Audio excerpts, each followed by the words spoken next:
The new Samsung Galaxy Z Flip 5 has been the talk of town ever since it was revealed at the 2023 Galaxy Unpacked event. But together with the Z Flip 5 and its larger cover screen, Samsung also launched the new Galaxy Z Fold 5. Unlike the Galaxy Z Flip 5, the changes Samsung made to the Galaxy Z Fold 5 are a bit more subtle. In fact, it's hard to tell what's new just by looking at the phone itself. In this video, we'll talk about everything you need to know about the Samsung Galaxy Z Fold 5 and whether or not you should consider it as your next phone. What's up guys, Jose here from Yugatech, and today we'll be doing a review of the Samsung Galaxy Z Fold 5.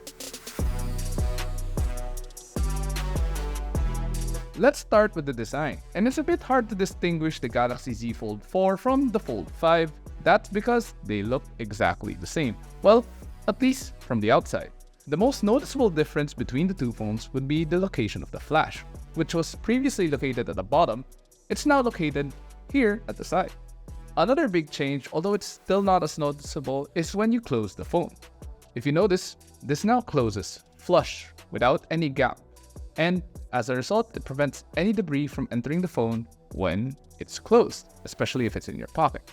According to Samsung, it's called the Flex Hinge and it's also found on the new Galaxy Z Flip 5. Because of this, the Z Fold 5 is now thinner when closed and it's also lighter. Not to say that it's light, it's still relatively heavy. The rest of the phone's construction remains unchanged. You still get the beautiful and tough aluminum frame all around. With the phone unfolded, you get the power and volume buttons on the right side, while the dual SIM card slot, which is a bit hidden with this case, can be found on the left. At the bottom, there's the USB-C port and the loudspeaker, along with another loudspeaker top.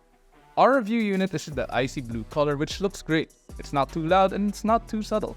But there's a more sedate phantom black color and a louder cream, which kinda looks more goldish, also available. There are even online exclusive colors which are blue and gray.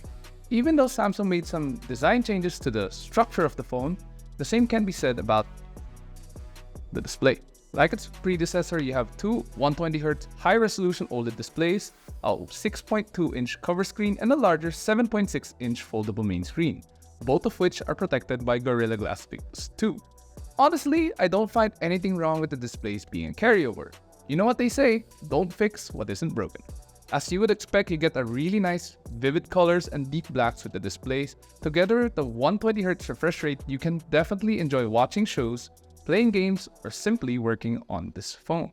Samsung also claims the main screen is brighter than before. Specifically, it now has a maximum brightness of 1750 nits, making it easy to use under direct sunlight.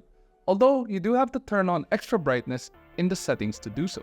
Meanwhile, the loudspeakers are still great and not to mention loud. So even though you're in a group, they'll be able to hear what's happening on the screen if you're watching a video. Similar to the display, the changes to the camera of the Z Fold 5 are almost non-existent. The triple rear camera consists of a 50 megapixel wide camera, a 12 megapixel ultra wide, and a 10 megapixel telephoto with 3x optical zoom.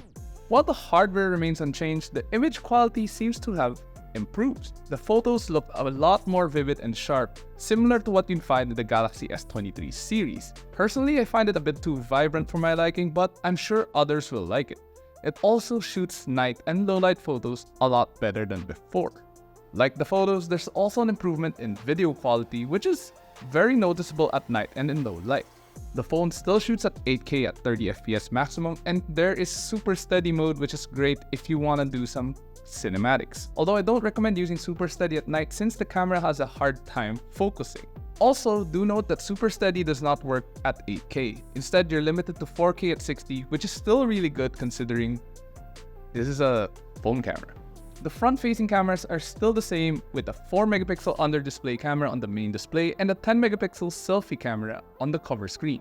Although Samsung did make it easier to engage rear selfie mode now. You can check out our sample photos and videos here, or you can check out our through the lens video shot entirely through the Galaxy Fold right here, or maybe here.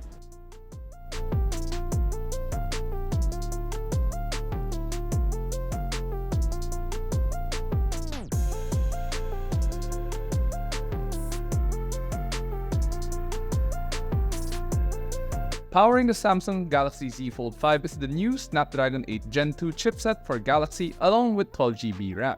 It's essentially the same overclocked chipset used in the Galaxy S23 series. As we saw in the S23 Ultra and the rest of the S23 models, the Galaxy Z Fold is capable of playing almost any mobile game you can think of without any issue.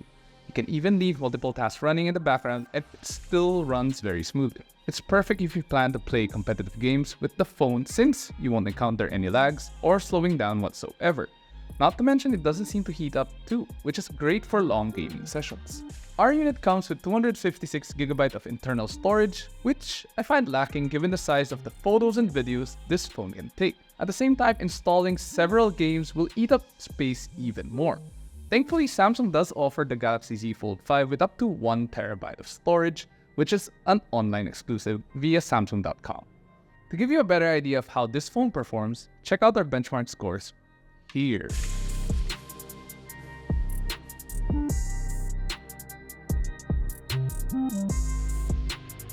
The Samsung Galaxy Z Fold 5 runs on Android 13 skinned with One UI 5.1.1. One UI on the Fold has been tuned for optimization and multitasking, making it perfect if you're working on the go. There are also various multi-screen options allowing you to become more productive. You can even view some websites on desktop mode as opposed to mobile when you flip it on side.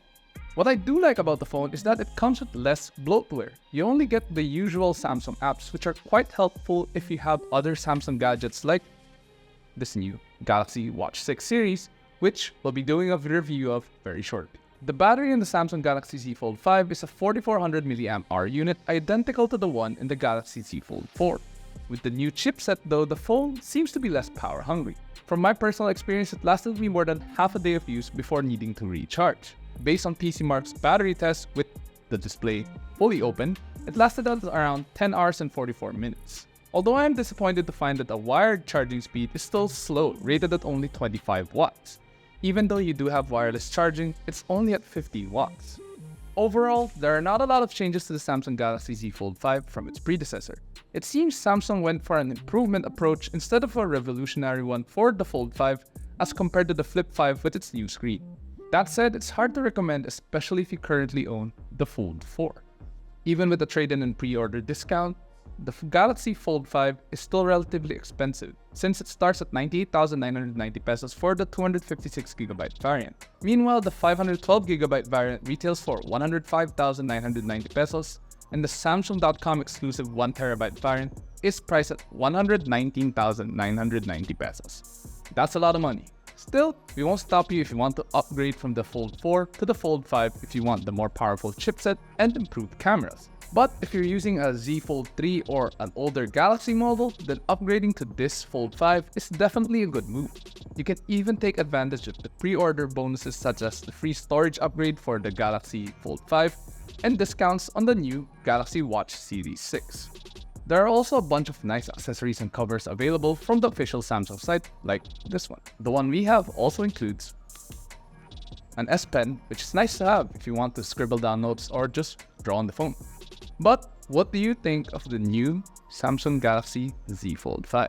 Is it a phone you'll consider if you're in the market for a foldable smartphone? Or would you buy something else? Share your thoughts in the comment section below.